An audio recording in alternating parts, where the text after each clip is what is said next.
to our AP Euro podcast for Unit 7. Our topic is Queen Victoria and the era that she ushered in. Today we have my Queen Victoria, the former Queen of England. She brought about a new political era. So tell us, Queen Vicky, how did you become Queen?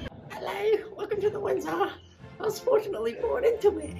I was the only child, and none of my bummy uncles had any children. Thus I became a queen at the ripe old age of 18. Nobody really liked me before I was queen because I was isolated, because I had, what was it called again? Hemophilia? I can't stand none of these haters. Wowzers, just what a story. Now can you tell us about your husband, Prince Albert? What's the gossip about him? It's Albert. You used the right name. I hate gossiping about my first cousin, who happens to be my husband. Let me bring you to him, as a matter of fact. I love women. 9 kids strong. Prince Albert, what do you think about the education system in Britain? Pretty decent. It's been improving. Us wealthy folk can pay for schooling, though poor people don't. My sons get actual education, not just housework lessons like daughter. The Parliament has been advocating for reforms for education and less factory work for kids. One of these reform acts, known as the Foster's Education Act, in all parts of Great Britain provide education to all children between 5 and 12, and allow for greater development of public schooling. Prince Albert, what do you think about the child labor situation in Britain? Moreover, can you talk about the economic policies you initiated during the Victorian era? I just love making my kids work. For example, my kids be across the continent. They'd be mad, married off, and something like that. As for economic policies, I think in this era, I did the best. The market economy was so strong and beautiful.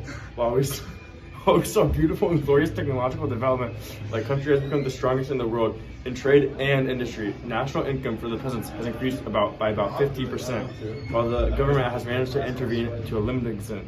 Prince Albert, what do you think about my glorious Queen Victoria? My lovely wife, she's amazing. We met in 1836 with my brother and uncle at Kensington Palace. Sadly, Albert, you're dead. What do you think about that, Queen Vicky? I was devastated. Never wore color again after that. Look at this, wearing all dark shades. And I wore black every day for the rest of my life after my king died. R.I.P. Prince Albert. Now let's talk about the potato farm that absolutely despises Queen Victoria. Let's have them fight.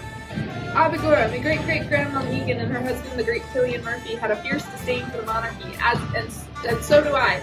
Sure as shamrocks in me garden. Now, as for me poor potatoes, they met a sorry fate, plagued by disease they are.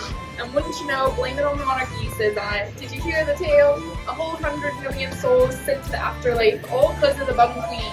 They say, it's a sad day when spuds wither away neath the shadow of the crown. Meet 3 neighbors, go risk their soul. Big Sean, Big Connor, and Killian. Go on with the wind they are. Famine took them, and now I'm left tending to the farms. May their spirits find peace, and may their sheep and potato plots thrive in me care.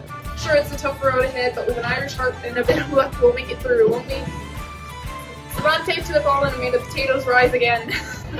Well, that's too bad. I have more important things to deal with, like the moon in India. Guess who's Empress over there? It's me!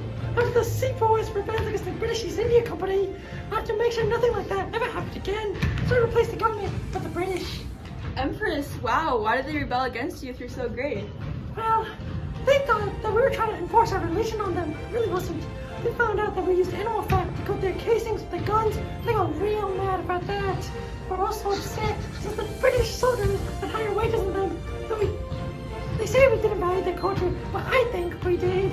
But in the end, I think we can all agree that these lesser countries are much better suited to be part of the British Empire and have us rule over them. So I became the Empress of India in 1877.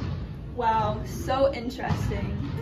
My sheep have unfortunately been running away, so I have no more time left. We must end the podcast because I am self-centered. Bye.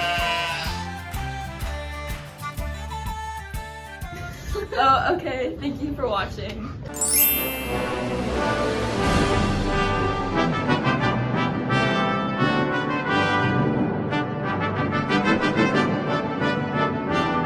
Do your little dance, boy. Dance for me. Dance break.